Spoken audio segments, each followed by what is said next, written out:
My unique CFA journey and the moment that defined it was really when I decided to actually get the qualification.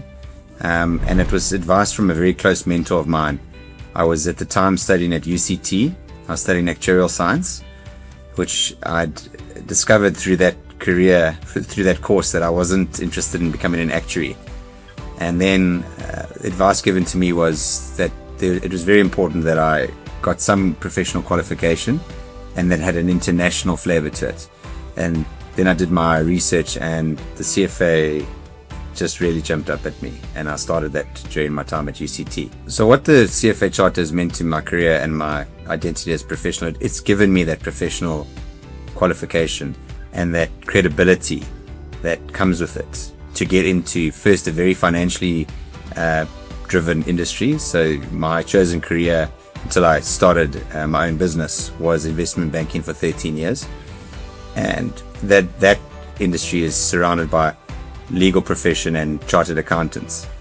So you're in a professional industry, you need to have that professional qualification, and it's really helped open those doors, build my career, which has ultimately led to me becoming an entrepreneur, and so I'm very grateful for the success that it's helped unlock for me.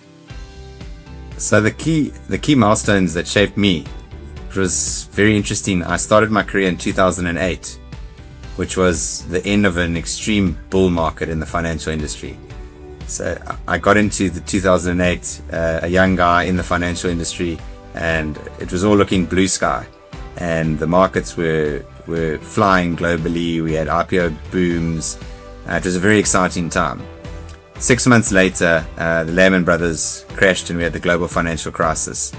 And that is, I took it at that time as saying, I'm glad that this type of crisis has happened early in my career and that I can then learn from it rather than go through the learning part of my career for the next 10 years, not see that what can go wrong in financial markets. So it definitely shaped some risk aversion and realizing that things don't just keep on going up and up and up. And then through the 13-year journey, there's been lots of those. So I think obviously the one that will come up the most is the COVID-19 crisis, just how we had to change the way we lived for 4 years. And in the investment banking world, the ways of work changed overnight. We were all online, and businesses were going through various degrees of either boom or bust, either recapitalizations or huge opportunities that this presented. So certainly I've lived through in the global financial crisis and COVID, and they had profound impacts on financial markets. So the values that have guided me through my career really are integrity based. I think we're in the financial industry, and in the industry I'm in now, it's a lot about trust. There's a lot of regulations, there's a lot of rules that are in place to protect people and investments from unscrupulous people, confidence schemes, frauds.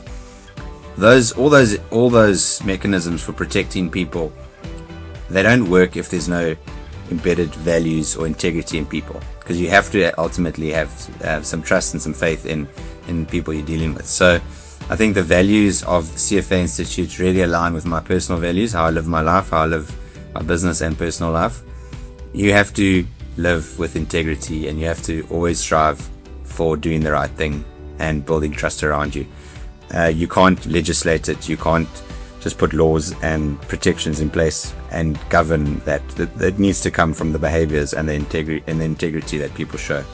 I think the society's role will be to continue to promote the region. I think South Africa and Southern Africa has a very well-defined, strong legislative framework, strong financial markets, deeper financial markets than most emerging markets. I think, of course, we're much smaller than some of the developing markets, but we still have the sophistication in the legal profession, the finance profession. We have laws in place. We have a lot of industry bodies, and I think CFA society needs to continue to encourage that, because I think there has been capital flight away from South Africa for the last 10, 15 years. A lot of it driven by political problems, the economic problems that the country's been having, but it still remains a good destination for investors, global investors, and capital moves internationally. And I think the society plugged into the bigger CFA Institute should really try and promote activity in the region. I just think it should just continue to be that badge of honor, that when you see it, you understand that there's a lot of substance behind that, the profession and the ethics around it and the training behind it. And I think there are a lot of examples where there are those types of designations that just have gravitas and trust associated with them. And there's ones that I think have had much stronger reputations in the past that have certainly neglected those, and CFA is not one of them. But I think it's just very important to keep on holding the designation to the highest possible standards, making it difficult to obtain and maintain. And when people see it, then it is already, and it tells you that there's an alignment of interests, trust, and values, so that it's easier for you to get comfort with dealing with that individual business.